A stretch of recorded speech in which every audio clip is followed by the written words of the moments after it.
It's the John and Ken Show. John Cobelt, Ken Shampoo, KFI, AM 640. All right, we're coming to Whittier. That's right. There's going to be petitions there for you to sign. It's all about the Reducing Crime and Keeping California Safe Act of 2018. And there was a lot of good stuff. I think the last time we did something like this, John, I think it was the Jessica Law petition drive, and that was successful. Yeah. So I'm hoping this is too. There's a lot of support behind it from law enforcement and people in the prosecution business. A lot of people got fooled because Jerry Brown in the state legislature ran a very deceptive campaign on Prop 47 and 57, and combined with his prisoner dumping law from 2011, known as AB 109, it's created a tremendous quality of life issue. Oh, yeah. So many more thefts and burglaries, so many more killings. I mean, especially police officers. How many police officers have been gunned down by prisoners who benefited from these programs? Now, the one we know for sure is Keith Boyer, the Whittier police officer, was murdered just over a year ago. And one of these guys that benefited from the prisoner dumping laws, which allowed this guy to stay on the streets rather than go back to state prison for up to a year because he just constantly violated the terms of his release. And it's kind of like, you see in the immigration nonsense, the Oakland mayor, Libby Schaaf, doesn't even want violent, criminal, felon, illegal aliens deported. And at that point, there's nothing to discuss. No, there isn't. Same thing here. We're talking about violent young men who kill cops, who never should have been let out of prison, who should have been sent back to prison on parole violations. There's nothing to discuss here. We just have to override them. The way Trump sends in ICE agents to grab these guys anyway out of Oakland, we have to sign these petitions. Yeah, we have to get this on the ballot, pass it, and change the laws back to where they belong, and override the laws. That's what we have to do. We're not going to convince Jerry Brown and Kevin DeLeon and all these other dirtbags to do the right thing. All right, let's talk to Michele Hanisee, one of those who knows a lot about this, and of course is part of this California Public Safety Partnership Issues Committee, who were behind the attempt to get this on the ballot. She's also the president of the Association of L.A. County District Attorneys. Let's get her on. Michele, welcome back. Welcome back to the show. Thank you. All right, so tell the listeners all the stuff. We'll go through it one at a time if we have to. That's in this ballot measure. But let's begin with what you think is the most important. Real simple, 4 key points. 1, it restores DNA collection for some misdemeanors. DNA solves crime and exonerates the innocent. We all know that. That's an easy one. It also redefines what offenses are violent for purposes of early release, because as you've heard, the people who were getting released early have committed crimes that we all agree are violent.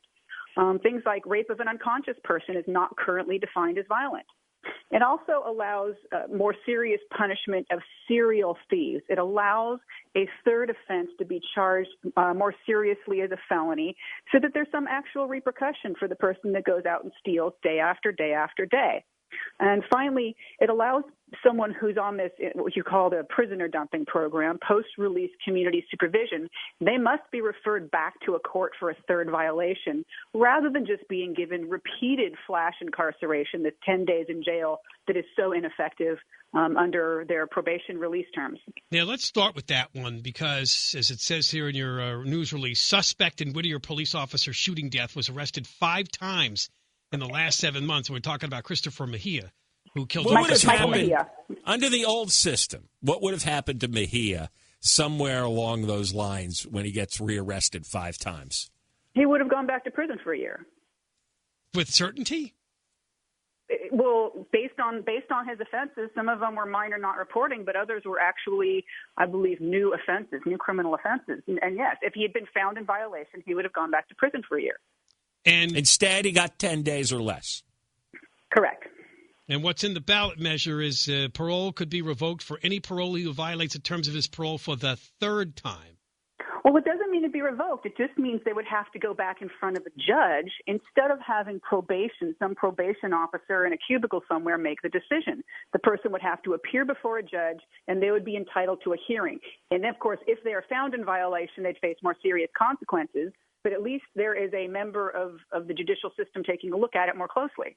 And I would imagine these probation officers are under tremendous pressure not to return anyone back to state prison.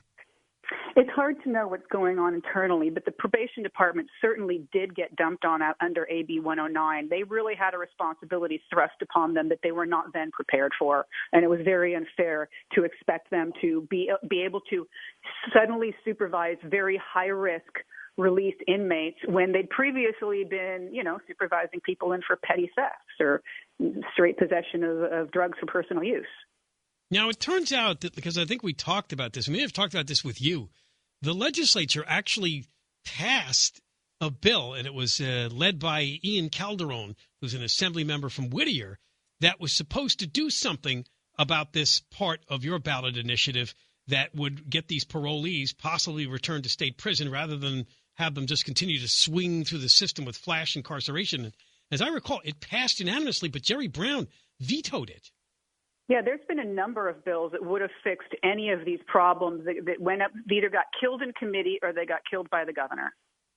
I was just amazed that a bill that passed with almost no opposition. Jerry Brown said it too closely resembles three strikes. All right, that's suspicious to me. All the Democrats line up to toughen these parole measures. Now, that almost never happens. Makes me think they knew Brown was going to veto it, and they voted on this to make themselves look good during their reelection campaign, knowing he was going to veto it anyway. I mean, all these guys have spent their whole career. What? I don't think the public is paying any attention to the voting records of their assemblymen and legislatures. No, I think your hope is too high. Sometimes they run on. But an opponent could point this out and try to make like a key point of it in a campaign against. No, look at it. He wouldn't even fix this law that doesn't return these guys to state prison where they belong. Well, no, I did. I voted for it, but it got vetoed by the governor. Otherwise, these guys could override Brown's veto, and they don't. Yeah, that surprised me, too. It would take them 5 minutes to override Jerry Brown's veto. And a listener has told us that Ian Calderon is the new Assembly Majority Leader. How come he's not reintroducing this bill or trying to override Brown's veto? Well, the vast majority of bills that would have fixed some of these problems were actually killed in committee, not by the governor. They never got to the governor. Our legislators killed them in committee.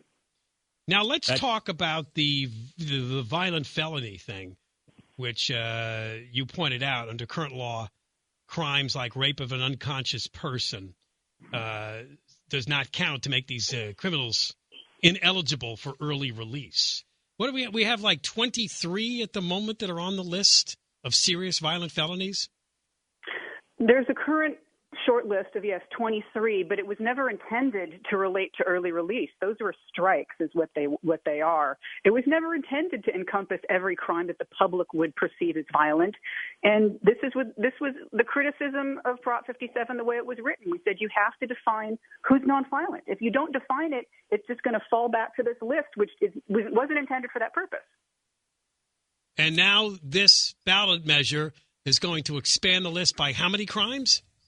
Oh, it's quite a long list. I think it's probably at least an additional 20 crimes or classes of crimes, including things like exploding a bomb with intent to injure people, assault with a weapon other than a gun on a police officer, as you mentioned, rape of an unconscious person. There's a long list of crimes that everyone in the public would agree are violent offenses. And also in this is a really important one, too. So many important things in this ballot measure. Requires the Board of Parole Hearings to consider an inmate's entire criminal history when deciding parole. Absolutely. That's a big one. It is. And if you see who they're releasing now, you would be appalled. I'm sure you've heard of some of them. And I get these release letters every week under a Public Records Act request because they are public records. And every week I'm seeing the Department of Corrections is releasing people who've committed violent crimes. They're releasing murderers. They're releasing people who've committed assault. But it's not their last offense, so it doesn't count. Sometimes it is. I got one today. Juanita Means. No one's heard about this one yet. Juanita Means was released by the Department of Corrections because her offense was what they consider nonviolent. Do you know what Juanita Means did? No. What? She stabbed her an ex-boyfriend in the back with a knife. That's pretty violent. Apparently not. Was that her most recent crime, or how did that work? Yes, that is the offense for which she was convicted. She got 6 years in 2015 for stabbing her ex-boyfriend in his back, causing a wound. Only 6 years. And now she's getting early release? Now she's been released. Not getting, she's released. That's not even half the sentence. No. I'll bet they said she was a model prisoner and all that, probably. What? How does that work? You're getting more than a 50% discount after stabbing somebody in the back? They don't have to be model prisoners. This guy, Freddie Casillas, was in for murder. He was in for a horrible gang murder in which a group of gang members shot the victim in the testicles, in the head, and then beat him with clubs with spikes on him. And they decided he was good for parole on his murder, but they had to think about what he had done while in prison. So while in prison, the time he was serving was for he slashed another inmate with a prison-made weapon, causing injury. And then a little while later, he threw a prison-made spear at another inmate's head and hit him in the head.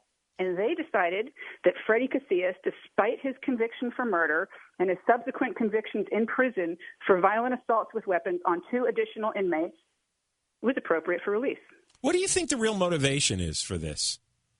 I mean, the people doing the releasing besides just being soft on crime. No, I mean, there's something else going on here. Why would you release that guy? I'm sure there are other people who have less egregious prison records. Why pick that guy? That's what I don't understand. What are they trying to prove? What are they trying to do here to people? I don't know, but I would love to have a public debate with the governor and have him explain to the public who he told to vote for Proposition 57, have him explain how these are nonviolent crimes.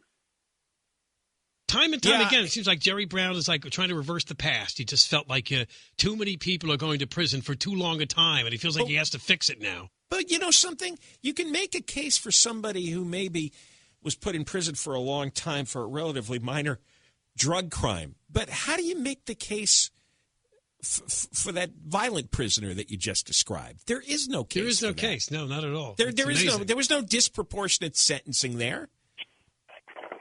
No, and I don't understand what they're trying to do. I don't either. And the letters acknowledge that these inmates are violent. That guy I just told you about, Freddie Casillas, it says that it says there are no mitigating circumstances pertaining to the inmate's current risk of violence, but we're letting him out. All right. Now, another one that's important here is it's going to reinstate DNA collection for certain crimes that were reduced to misdemeanors under wonderful Prop 47. Talk about how that's important to be able to get the DNA again. It is important. You know, that Proposition 47 was never intended to eliminate DNA collection. It was for another purpose, and that was sort of a collateral consequence. DNA collection on low-level crimes has been proven multiple times by validated research to help solve violent crimes like rapes and murders. Criminals aren't specialists. Rapists and murderers also commit drug offenses and petty thefts. And when you get DNA for those petty thefts, you solve violent crimes and you exonerate the innocent who are so often, I wouldn't say often, who are, you know, when we do have exonerations of people charged with violent crimes, it's usually through the DNA. It's the DNA that exonerates them because, you know, DNA is good science and everyone understands that. Well, why would they cut off the DNA testing? What's the purpose of that? It was not. I don't think it was ever the intention of Prop 47 to eliminate DNA testing. It was just it was a result of reducing those crimes to misdemeanors, and we don't collect DNA on most misdemeanors. So that was just an accident. Well, that is the whole game, isn't it? Because they reduced the felonies to misdemeanors, and often now they don't even bother to charge the misdemeanors because there's no room to put them in the jails. So there are fewer crimes being charged, and these guys can run around saying, hey, look, crime's gone down since we released all the prisoners. No problem. Well, yeah, because you got rid of a lot of felonies, and you don't even charge misdemeanors. So that's why it looks like there's no problem statistically. Well, and that brings us to a problem on why it's important that misdemeanors, multiple thefts can be charged as felonies, because police officers have different arrest powers on felonies versus misdemeanors. For a shoplifter, if they get called to a target and someone's been shoplifting, the police can't make an arrest unless the crime happens in their presence. So a security guard has to make a citizen's arrest. Or if a citizen sees someone breaking in their car, they would have, or not breaking in their car, stealing from an unlocked car, they would have to make a citizen's arrest. But people aren't prepared to do that. They're not prepared to hold criminals until the police get there. So the crimes they aren't getting arrested. The crimes just aren't getting reported because it's not practical for private citizens and for security guards at stores to prevent criminals from fleeing before the police arrive. All right, Michele, we appreciate you coming on, and I hope we're going to see you there also on Thursday when we come to Whittier to help collect signatures. You will. All right, Michele Hanisee was our guest there. She is the president of the Association of Los Angeles County District Attorneys, and this is all about a ballot measure, which we're helping promote. In fact, we'll be in Whittier on Thursday, March 8th. Reducing Crime and Keeping California Safe Act of 2018. She went through many of the strong points to correct Prop 4757 and that prisoner dumping bill known as AB 109. And again, it's all in memory of Officer Keith Boyer, who was murdered in Whittier just over a year ago by a guy that benefited from Jerry Brown's prisoner dumping laws. Unbelievable. So go to KFIAM640.com. The keyword is John and Ken, and look up the details for Thursday's show in Whittier.